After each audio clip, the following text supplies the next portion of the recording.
The world's richest football club, Manchester United. Manchester United, currently the richest football club in the world, was founded in 1878 by a group of English railway workers who initially named it Newton Heath. Lacking significant resources at the time, the club struggled for years to join the English League without success. The opportunity to join the elite of English football came only in 1892 with the creation of the Second Division. However, the team's performance in the league was a failure, and after a decade of poor results, the directors concluded that a complete overhaul was necessary. Facing bankruptcy, they organized a bazaar to raise funds for new investments.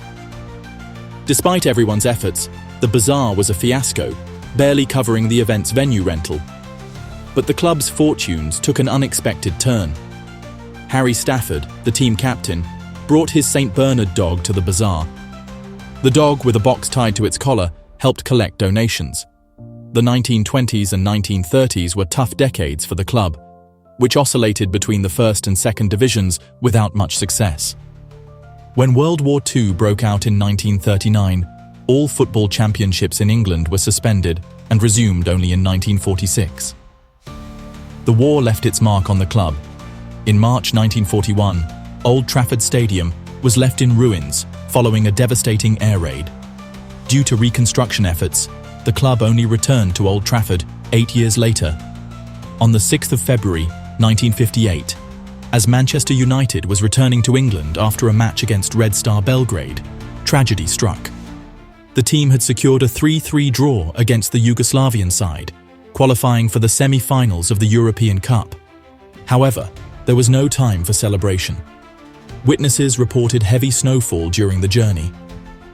The pilot of the British European Airways twin-engine aircraft, manufactured by de Havilland, faced poor visibility and a faulty engine. The control tower was informed of the issues, but it was too late. Shortly after, the engine caught fire and the plane crashed near Munich, Bavaria, around 6 p.m. The crash claimed 28 lives, including passengers and locals near the crash site.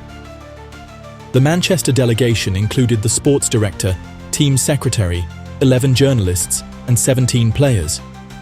Defender Billy Folks, one of the survivors, recounted, "It all happened terribly quickly. A tremendous explosion shook the plane, and it felt like our eardrums would burst. The team lost 8 players: Roger Byrne, Eddie Coleman, Duncan Edwards, Mark Jones, David Pegg, Tommy Taylor, Liam Whelan, and Jeffrey Bent. The tragedy remains unforgettable." A large memorial was erected at Munich's Riem Airport, and the 40th anniversary of the disaster in 1998 saw numerous tributes. The most poignant took place at Old Trafford on 7th February, before a match against Bolton, where over 50,000 fans observed a minute of silence. Bobby Charlton, one of the survivors, who later became one of England's greatest players, could not hold back his emotions. That same year, fate dealt another blow. Manchester United returned to Munich on the 30th of September to face Bayern Munich in the Champions League. The match ended 2-2, reopening old wounds. The 1970s and 1980s were marked by misfortune and few triumphs for the Red Devils, who won only 3 FA Cups and a Second Division championship during this period. The club began to regain its prestige in 1986 with the arrival of manager Alex Ferguson. It took several years for Ferguson to build a great team, but by 1990, Manchester United entered a period of remarkable victories, becoming a powerhouse both on and off the field. In 1992, English clubs created their own league, the Premier League, and began investing heavily in foreign talent. Manchester United signed the best and most controversial player of the time, Frenchman Eric Cantona, who had helped Leeds win the 1991 Premier League before joining United. The following year, Cantona secured the league title for Manchester, cementing his legacy in English football. In the 1998-99 season, Manchester United achieved an unprecedented feat in English football, winning the treble, the English League, the FA Cup, and the UEFA Champions League, the most prestigious title in European football. The Champions League triumph came in May 1999 at the Nou Camp in Barcelona, in what is regarded as one of the most thrilling matches in football history. Trailing Bayern Munich, Germany, until the 46th minute of the second half, Manchester United staged an incredible comeback, scoring 2 goals in just over a minute.